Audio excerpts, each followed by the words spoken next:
സജിനുണ്ടെങ്കിൽ social മീഡിയയിൽ ഒരു വീഡിയോയും കൂടി ഇട്ടിട്ടുണ്ടായിരുന്നു. ഈ ഒരു വീഡിയോ എന്ന് പറയുന്നത് സോഷ്യൽ മീഡിയയിൽ കുറേയധികം പേര് തനിക്കെതിരെ വീഡിയോസും കാര്യങ്ങളൊക്കെ ചെയ്യുന്നുണ്ട്. ഇവരൊക്കെ കാര്യങ്ങൾ അറിയാതെയാണ് ചെയ്യുന്നത് എന്നുള്ള രീതിയിലും, അതുപോലെ തന്നെ തിയ സനയ്ക്ക് എതിരെയുള്ള ഒരു മറുപടി ആയിട്ടാണ് ആ ഒരു വീഡിയോ ഫുള്ളുണ്ടായിരുന്നത്. ഒരു 10 മിനിറ്റോളം ഉള്ള വീഡിയോ ആയിരുന്നു.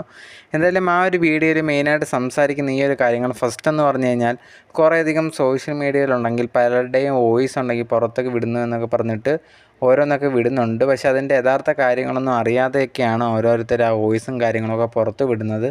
പിന്നെ ഇത് നിയമപരമായിട്ട് മുമ്പോട്ട് പോയി കഴിഞ്ഞാൽ അത് വലിയ പ്രശ്നങ്ങളുണ്ടാവും എന്നുള്ളൊരു കാര്യം കൂടി സജിന പറയുന്നുണ്ട്. അപ്പം നിങ്ങൾക്ക് ഉറപ്പില്ലാത്ത കാര്യങ്ങളുടെ വോയിസും കാര്യങ്ങളും ഇങ്ങനെ പുറത്ത് വിടുന്നതൊട്ടും ശരിയായിട്ടുള്ളൊരു കാര്യമല്ല. എന്തായാലും ഞാൻ കറക്റ്റായിട്ടുള്ള രീതിയിലാണ് കാര്യങ്ങൾ ചെയ്യുന്നത്. നിയമ നടപടിയായിട്ട് മുമ്പോട്ട് പോയി കഴിഞ്ഞാൽ അവർക്ക് ആരൊക്കെയാണോ എനിക്കെതിരെ ചെയ്യുന്നത് അവർക്കെല്ലാവർക്കും പണി കിട്ടുമെന്നുള്ളൊരു കാര്യം ഉറപ്പാണ്.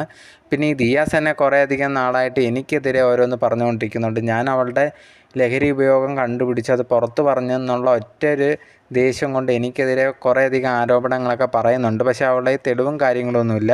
അവളുണ്ടെങ്കിൽ ലഹരി ഉപയോഗിച്ചിട്ടില്ല എന്ന് പറയുന്നുണ്ട്. പക്ഷേ അത് ടെസ്റ്റ് ചെയ്യാൻ പറഞ്ഞാൽ അവൾ കേൾക്കുന്നേ ഇല്ല. കാരണം എന്ന് പറഞ്ഞാൽ അവൾക്ക് പേടിയാണ്. അവൾ ഉപയോഗിക്കുന്നുണ്ടെന്ന് അവൾക്ക് തന്നെ അറിയാം.